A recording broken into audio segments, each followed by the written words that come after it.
Shigaraki versus Mahito. The symbol of fear versus the human disaster curse. He's Wiz and I'm Boomstick.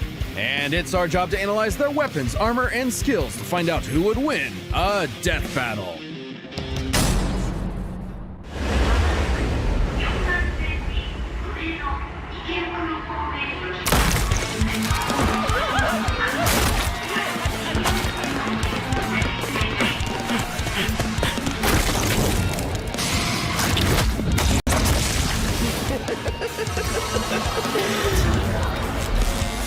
I'd heard of a powerful villain stalking these parts.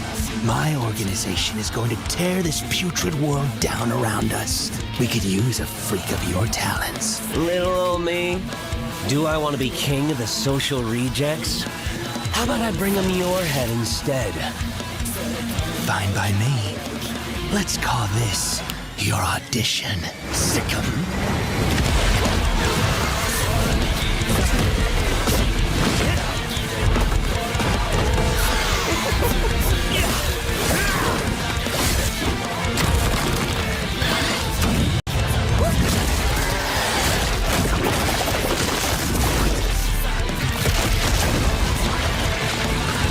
Game over.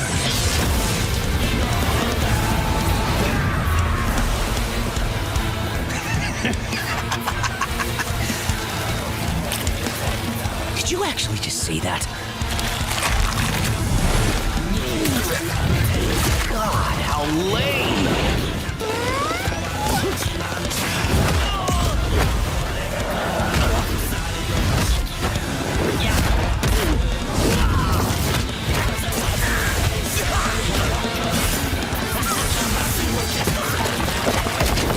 Audition over. Did I get the part?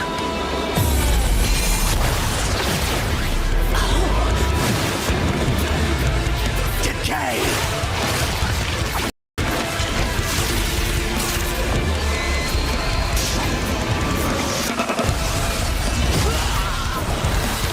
What a rush!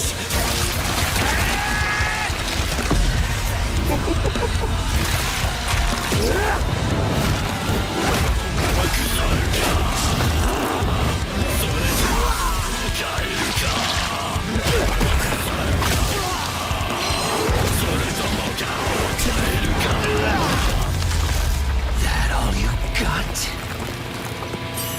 Domain expansion.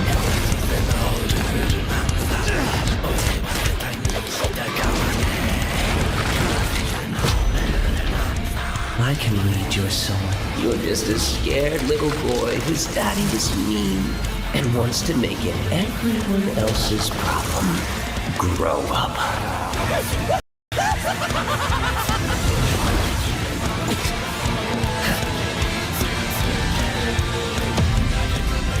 Hands off my masterpiece.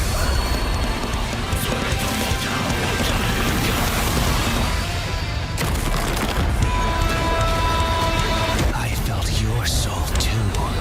You only hate humanity because you were born that way.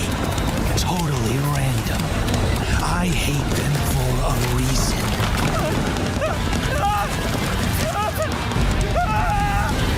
You grow up.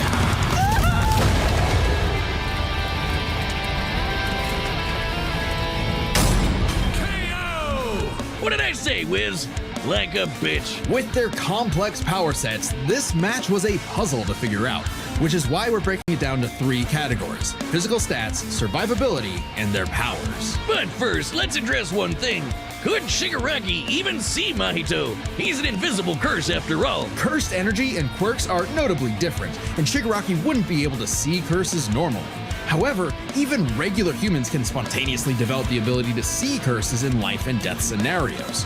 And with the search quirk, Shigaraki would have had no problem tracking it. So seeing Mahito wouldn't have been an issue. With that out of the way, we can jump into their stats. This was no contest. Despite the disaster curses being able to destroy entire cities with their cursed energy, Shigaraki's scaling to Deku and Bakugo meant he was calculably millions of times stronger. He was faster too, considering he could react to light beams, while Mahito's black flash capped out at nearly 1,000 times the speed of sound. Nothing to scoff at, but Shiggy was thousands of times faster. Shigaraki takes stats. But survivability was a little trickier to figure out. Yep, in terms of raw durability, Shigaraki was a lot tougher, and the ability to generate new flesh meant that he could heal any wounds he might receive super easy. However, Mahito is a curse and is immune to the kind of overwhelming physical damage Shigaraki could dish out. Not only that, Mahito's regenerative ability via idle transfiguration meant that he'd come back from anything short of spiritual damage. Considering Mahito's unique curse body, he should actually get the edge in survivability. Which presents a crucial question. Could Shigaraki even kill a curse like Mahito in the first place? Or would Mahito's unkillability give him the time he needed to eventually put Shiggy down with idle transfiguration? It all comes down to their powers. Shigaraki had a lot more variety with all of the crazy quirks All For One had collected over all the years, but none that we know of could properly kill a curse. That didn't mean idle transfiguration was a surefire bet either. Of all things, Shigaraki's vestiges served as a spiritual shield from the effects of idle transfiguration. The fact that Mahito could not avoid targeting Sukuna while attacking Yuji meant that he couldn't target specific souls inside a person. And Shiggy has hundreds of soul-like entities inside of him. Sure, each one down means he loses a quirk, but that's more than enough time to land a single hit with Decay, especially considering how much faster Shiggy is. And Mahito has no way to defend against Shigaraki's primary quirk. Decay has affected spiritual beings in the past. Again, vestiges. In fact, he was able to damage Deku's vestige and have that damage transferred to the Deku in the real world. Mahito may be made of spirit energy, but he still has a physical form. In fact, sorcerers that couldn't naturally target the soul were able to fight him on even footing. No reason to think Shiggy wouldn't decay him like everyone else. Giving Shigaraki the third and final edge. It was a unique duel to the death, but Shigaraki's overwhelming might, unstoppable powers, and deadly decay spelled the end for the disaster curse. Nothing else to say. You really gotta hand it to Shigaraki. The winner is Tomura Shigaraki. Next time on Death Battle.